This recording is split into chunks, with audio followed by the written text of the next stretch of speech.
My sister and her husband moved into our parents' house and were furious that I refused to watch their kids while they planned to relax. My parents took their side, so I moved out and stopped paying their bills. Can you imagine your own family, the people who are supposed to love and support you unconditionally, turning you into their personal ATM and free babysitter? I thought I knew what family meant, until I realized I was just a convenient utility for them to exploit, and my breaking point? Well, it was a ski trip. So, picture this. I was fresh out of college, business degree in hand, and suddenly, I found myself back in my childhood bedroom. My name's Anna, I'm 22, and honestly, moving back in with my parents wasn't exactly in my 5-year plan. But here I was. The job hunt didn't take long, thankfully. Within a week, I landed a position at Davidson Marketing, decent salary, promising performance bonuses. That evening, over my mom's meatloaf, I shared the good news. My plan: stay about 3 months, save some money, then get my own place. The clinking of forks against plates stopped abruptly. My mom and dad exchanged that look, the one that always spelled trouble. "Moving out?" Mom asked, slowly putting down her fork. "Anna, you know I can only work part-time at the library because of my back problems." Dad cleared his throat, his voice heavy. "And things aren't great at the plant. There have been rumors of layoffs."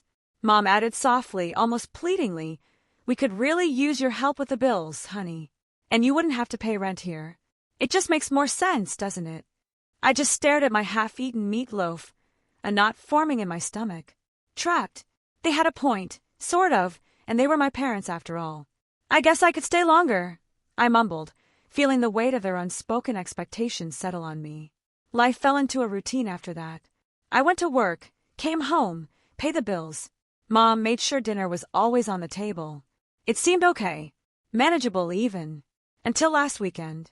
That's when my older sister, Sarah, showed up with her husband Mike and their kids, Emma and Lucas. The change in my parents was instant, like someone had flipped a switch. "Oh, my precious angels," Mom cooed, scooping up 4-year-old Emma, while Dad swung Lucas onto his shoulders. "Sarah, darling, you look wonderful. How's everything going? Tell us all about what you've been up to." I stood in the doorway, watching them fawn over their eldest daughter and her perfect little family. They hung on her every word, asking for details about the most mundane things: her garden, Lucas's new words, her book club. They'd never shown that kind of interest in my life. Not even when I made Dean's List or won the business school's leadership award. "Anna, be a dear and put on some coffee," Mom called over her shoulder, not even looking my way as she bounced Lucas on her knee. Standing in the kitchen that day, listening to my family's laughter from the living room, I couldn't help but think back. It had always been this way. Sarah, 7 years my senior, had always been the star. I was supporting cast. I remembered sitting at this very kitchen table when I was 11, showing Mom my straight-A report card. She barely glanced at it before returning to her conversation with Sarah about college applications. "That's nice, Anna," she'd said absently, waving me away. "Sarah, honey, which universities are your top choices?" Those years were all about Sarah's high school achievements. Every dinner conversation revolved around her grades, her extracurriculars, her college prep. I'd sit there quietly, eating my peas, while Mom and Dad hung on Sarah's every word about AP classes and college tours. Everything changed even more dramatically when Sarah got accepted to Brighton University. I was 11. I still remember that dinner conversation like it was yesterday. "We're so proud of you, sweetheart," Mom exclaimed, tears in her eyes. "We'll make it work, won't we, Robert?" Dad nodded solemnly. "We'll take out a student loan. Our Sarah deserves the best education possible." A week after Sarah left for college, they sat me down for a different kind of talk. "Anna," Dad said, his voice serious, "we need to tighten our belts for a while. The loan payments and Sarah's college expenses are significant." That's when things really changed. While my classmates got new phones every year, I kept my old flip phone until it literally fell apart. When I needed new clothes, we went to thrift stores, not the mall. Christmas gifts became practical items: socks, school supplies. But they never forgot to send Sarah money. "Your sister needs to focus on her studies," Mom would say as she wrote another check. "We can't let her feel stressed about money." I learned my lesson early. At 15, I joined every club and academic competition I could find. I stayed up late studying, not just for good grades, but for perfect ones. I wrote essays for scholarship competitions until my hands cramped because I knew there would be no student loans for me. It paid off. I got a full scholarship to State University. I still remember the look of relief on my parents' faces when I told them they wouldn't have to spend a dime on my education. Meanwhile, Sarah graduated, got a job in Brighton, and quickly married Mike, her college sweetheart. Within 2 years, she had Emma and Lucas. My parents were over the moon. Their perfect daughter had created a perfect family. Now, every monthly visit turned into the same routine. Sarah and Mike would show up with the kids, and before I could even say hello properly, Sarah would be planning her weekend. "Anna, you'll watch Emma and Lucas while we go shopping, right?" she'd say, not really asking. Mike and I hardly get any alone time these days. The first few times, I try to suggest that our parents could watch them instead. "Oh, honey," Mom would say, rubbing her back. "You know it's hard for me to keep up with young children, and your father needs his rest on weekends." So here I was, spending yet another Saturday watching Frozen for the 100th time with Emma, while Lucas tried to color on my bedroom walls. Sarah and Mike were off having lunch with friends, and my parents were puttering around the garden, occasionally peeking in to ask if I needed anything, as if they were doing me a favor. I tried to console myself with the thought that it was just one weekend a month. Just one weekend of being the free, reliable babysitter while everyone else lived their lives. A year passed in this monthly rhythm of babysitting and bills. I had almost gotten used to it. Almost. Then came the phone call that would turn my already complicated life completely upside down. I was doing dishes after dinner when I heard Mom's phone ring from the kitchen. I could hear her surprised. "Sarah? Oh, sweetheart, don't cry. Tell me what happened." Through sobs, Sarah explained that Mike's company had gone bankrupt. Without warning. They couldn't afford their rent anymore and had no savings. Could we maybe stay with you for a while?" Sarah's voice was so loud through the phone that I heard it clearly. "Of course you can," Mom exclaimed, without a moment's hesitation. "We'll make room." My stomach dropped. I stepped forward, clearing my throat. If they're moving in, maybe this would be a good time for me to get my own apartment. You'd think I'd suggested burning down the house. Mom looked at me like I'd lost my mind. "Anna, don't be ridiculous. There's plenty of room for everyone." "But we're family," Dad said firmly. "We stick together during hard times." They arrived the following weekend with 3 cars full of belongings.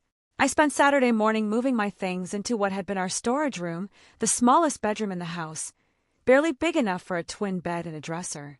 My old room, which was twice the size, became the kids' nursery. "Because the children need space to play," Mom explained. Emma, now 5, and 3-year-old Lucas treated the entire house like their personal playground. They ran up and down the hallways, screaming and laughing, while Sarah watched TV at full volume or had long, loud phone conversations with her friends about how difficult this transition was for her. "Emma, Lucas, keep it down," I'd call out when they burst into my room for the 10th time, scattering my work papers everywhere. "They're just playing, Anna," Sarah would say dismissively, not even looking up from her phone. "Don't be such a grouch." After work, all I wanted was to relax in my room, maybe read a book or watch something on my laptop. Instead, I got to listen to Baby Shark playing on repeat through the thin walls, punctuated by the constant thump of little feet running back and forth, and Sarah's loud laughter at whatever show she was watching downstairs. Mike spent his days supposedly job hunting, but mostly I saw him sitting at the kitchen table, scrolling through his phone with a worried expression. "The job market's tough right now," he'd say whenever anyone asked. "But I'm sure something will come up soon." I lay in my tiny bed each night, staring at the ceiling, listening to the chaos that had become my home, and wondered how I'd let myself get trapped in this situation. But every time I thought about bringing up moving out again, I remembered my parents' reaction and kept quiet. The first utility bill after Sarah's family moved in hit me like a punch to the gut. I stood in the kitchen, staring at numbers that were almost double what I usually paid. The water bill alone had skyrocketed, not to mention electricity and heating. Looking at my bank account, I realized that my dreams of saving for my own place were quickly evaporating. That evening at dinner, I decided to bring it up. "So about the utility bills," I started, pushing my peas around the plate. "They've doubled since last month. I can't keep covering all the bills by myself anymore." It's taking almost my entire salary. Sarah's fork clattered against her plate. Are you seriously complaining about money right now, when Mike and I have lost everything? I'm not complaining. I just think we need to figure out a fair way to. I can't believe how selfish you're being. Sarah's voice rose, indignant. We're going through the hardest time of our lives, and all you care about is money. Sarah's right, Anna. Mom jumped in, patting Sarah's hand. Family helps family. That's what we do. Dad nodded solemnly. Your sister and Mike need our support right now. This isn't the time to be counting pennies. I looked down at my plate, swallowing the words I really wanted to say. Fine. Never mind. A week later, Mike finally got a job at an insurance company. It paid less than his previous position, but at least it was something. I thought, maybe things will start getting better. I was wrong. It's so hard being alone with the kids all day. Sarah started complaining almost immediately. Mike leaves at 8 and doesn't get back until 6. I never get a break. Then it started. Small requests at first. Anna, could you watch the kids for an hour while I run to the store? Anna, would you mind keeping an eye on them while I take a shower? Before I knew it, these small favors had snowballed into something much bigger. I'd come home from work to find Sarah already dressed up to go out. Oh, good you're home, she'd say, grabbing her purse. Mike and I are meeting friends for dinner. Emma and Lucas already had their snack, but they'll need dinner in an hour. We'll be back by 10. Weekends became my personal nightmare. Sarah and Mike would casually announce their plans on Friday evening, a shopping trip, lunch with friends, a movie date, leaving me with the kids for hours. Mom and Dad conveniently started visiting relatives more often, usually disappearing right after Sarah and Mike left.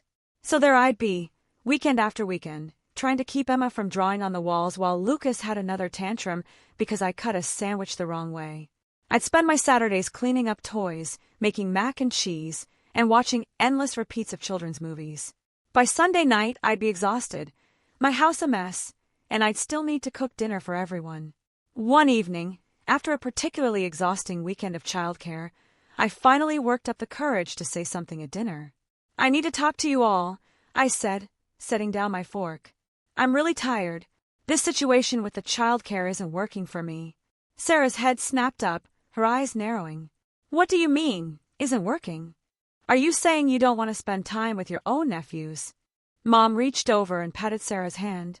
Don't worry, honey. This is actually good practice for Anna. She'll need to know how to handle children when she becomes a mother herself someday. Think of it as training. And just like that, they went back to their usual dinner conversation. Sarah talking about her day, Mom and Dad hanging on her every word, Mike nodding along. I sat there, invisible once again, pushing food around my plate. Nothing changed after that conversation. If anything, it got worse. Sarah and Mike seemed to take my complaint as a challenge, finding even more reasons to go out. They'd be waiting by the door when I got home from work, car keys in hand. We're meeting friends at that new restaurant downtown, they'd say, already halfway out the door. Kids have had their snack. Thanks, Anna. Weekends became something I dreaded. I'd wake up on Saturday mornings with a knot in my stomach, knowing I'd spend the next 2 days watching Paw Patrol and mediating sibling fights while Sarah and Mike lived their best lives. Then came a Wednesday that changed everything. I was at my desk at work, trying to focus on a marketing report despite my exhaustion, when my friend Rachel stopped by my cubicle. Hey, want to do something fun this weekend? She asked, perching on the edge of my desk. A bunch of us are going to the Pine Ridge ski resort. Just a quick weekend getaway. Leave Saturday morning, come back Sunday night. The slopes are supposed to be perfect right now. For the first time in months, I felt a spark of excitement. Friday evening, I was in my tiny bedroom, packing my duffel bag, actually feeling happy about an upcoming weekend for once. I had just folded my warmest sweater when Sarah appeared in my doorway. What are you doing? She asked, eyeing my half-packed bag. Packing for a ski trip, I replied, rolling up my thermal socks. Going to Pine Ridge with some friends from work. Sarah's face darkened. You need to cancel. I looked up, startled by her tone. What? Why would I do that? Because, she said, crossing her arms, Mike and I are going to Aunt Linda's 60th birthday party in Milburn this weekend. Mom and Dad are coming too. You need to stay here with Emma and Lucas. I couldn't help but laugh. Actually, truly laugh out loud at the sheer audacity of it all. You're joking, right? I said, continuing to fold my ski pants. You can't seriously expect me to cancel my plans because you didn't bother to tell me about yours. Sarah's face turned red. This isn't funny, Anna. You're being completely unreasonable. No, I shot back, my voice rising. What's unreasonable is assuming I'll drop everything at a moment's notice to be your personal babysitter again. Sarah's mouth fell open. She stood there for a moment, sputtering, before turning on her heel and storming out of my room. Mom! Dad! Mike! I could hear her shouting down the hallway. You won't believe what Anna's doing. I kept packing, my hands shaking slightly with anger. The thundering of footsteps announced the arrival of the cavalry. My tiny room suddenly felt even smaller as Sarah, Mike, and my parents crowded in. Mom's face was already set in that disappointed expression I knew so well. What's this about you going skiing? She demanded, hands on her hips. Exactly what it sounds like, I replied, zipping up my duffel bag. I'm going to Pine Ridge Resort with my friends for the weekend. But you can't, Sarah exclaimed. We have Aunt Linda's party. No, I corrected her, stopping what I was doing and turning to face them all. You have Aunt Linda's party. Why am I just hearing about this now? Why wasn't I included in any of the planning? Mom hesitated, looking uncomfortable for the first time. Sarah jumped in, her voice dripping with condescension. We all discussed it and decided this would work best for everyone. We go to the party, you watch the kids. It's the most logical arrangement. You all discussed it. I repeated slowly, my voice low and dangerous. Without me? And decided what I would be doing with my weekend. How convenient. Well, you can't exactly bring small children to a sophisticated party, Sarah sniffed. Aunt Linda specifically said no kids. I shouldered my duffel bag. Sounds like a you problem. They're your kids, Sarah. Figure it out. What's that supposed to mean? Mike finally spoke up, frowning. It means exactly what it sounds like. I have plans. I'm going skiing. Your children are your responsibility, not mine. If you can't bring them to the party, either don't go or hire a babysitter. A babysitter? Sarah screeched. With what money? Again, not my problem. I turned to face them all, suddenly feeling stronger than I had in months, maybe years. Let me make this perfectly clear. I am going skiing tomorrow. I am done being your free, convenient babysitter. I'm done having my weekends hijacked, my plans ignored, and my life treated like it doesn't matter. If you need childcare, Sarah, that's your responsibility as a parent. Stop assuming I'll always be there to pick up your slack. The silence that followed was deafening. They all stared at me as if I'd suddenly started speaking in tongues. Sarah's mouth opened and closed like a fish out of water. Mom looked like she'd been slapped. Dad seemed to be trying to disappear into the doorframe. And Mike, well, Mike just stood there with that same confused expression he'd been wearing since his company went bankrupt. The moment of shocked silence didn't last long. Sarah's face crumpled, and she burst into theatrical sobs, covering her face with her hands. Mike muttered something that sounded distinctly like ungrateful under his breath. How dare you? Mom's voice rose. After everything we've done for you. You're being completely irresponsible. Selfish. Dad chimed in, shaking his head. Absolutely selfish. I stood there, my duffel bag still over my shoulder, watching my family turn into a Greek chorus of accusations. The words washed over me. Selfish, ungrateful, inconsiderate, immature. Each one meant to cut deep, to put me back in my place. Then Mom delivered what she clearly thought would be the knockout blow. If you walk out that door tomorrow, don't bother coming back to this house. To everyone's surprise, I burst out laughing. Not a nervous giggle, but a full, genuine laugh. They all stared at me as if I'd lost my mind. You know what's funny? I said, wiping tears from my eyes. I've been dreaming about moving out of this house for months. I just didn't have the courage to do it. But here you are, giving me the perfect excuse. So thank you, Mom. Get out! Sarah shrieked, her fake sobs forgotten in her rage. Just get out! Gladly, I pulled out my phone and dialed Rachel's number, putting it on speaker just to make a point. Hey, Rach, sorry to call so late, but is that offer to crash at your place still good? Not just for after skiing, but maybe for a few days. Of course! Rachel's cheerful voice filled the room. I have a spare room. Want to come over now? That would be perfect. I'll be there in 20 minutes. I spent the next 15 minutes gathering everything I could fit in my car: clothes, important documents, personal items. They watched from various doorways as I made trips up and down the stairs, as if they couldn't quite believe I was really doing it. When I had loaded the last box, I walked into the living room where they had all gathered. "Oh, one more thing," I said, my voice steady. "Since I won't be living here anymore, I won't be paying any of the bills either. You'll need to figure out how to support yourselves." Mom's face went pale. But the utilities, the groceries."